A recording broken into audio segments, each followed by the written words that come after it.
Now that we've displayed our links horizontally and tamed our floats, we can turn our attention to more familiar tasks, such as defining the sizing and the spacing of our links.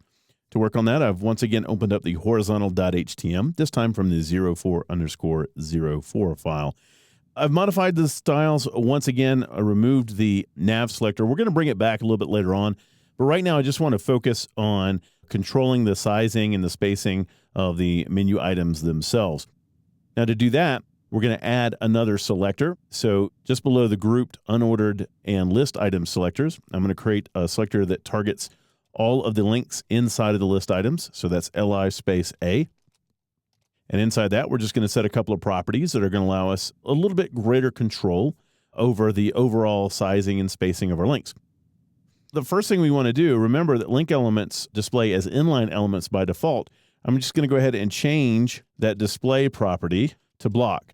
Now, since we've floated the list items, changing the display property to block for our links is not going to cause any issues. It'll still display as a horizontal list. And the next thing I want to do is I want to vertically center the text within the link area. One of the ways that we know how to do that is to use line height. So I'm just going to go ahead and set a line height property here of 2 ems.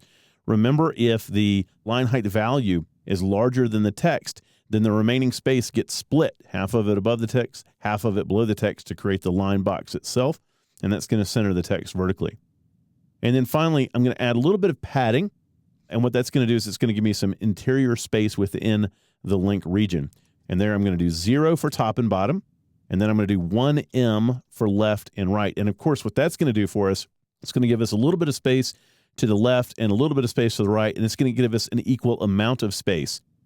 Even though the length of the menu items won't be the same just because the words are shorter and longer, they'll have exactly the same amount of space on either side of them. And that's a really important styling consideration. I want to show you why. I'm going to go ahead and save this, go back out to a browser, and just to kind of show you why, I'm going to tab through these links. And you can see by the amount of space that we're giving these guys, there's enough space for somebody to come through and click. That's a really important consideration with horizontal links. With vertical links, obviously, you're worried about somebody scrolling up and down. With horizontal links, the user is going to go from side to side. You want to give them enough space on either side of the text so that it's very easy for them to select it. You don't want to space them so far apart that they're having to travel over the length of the entire page to select 1 or 2 links. Now, I want to point out that we're not using any margins here to separate our links. We certainly could if we wanted to. In this case, we're setting it up so that each of the links is resting right against the other links. Now, if that's not what we wanted, we would use a right margin to push those links apart.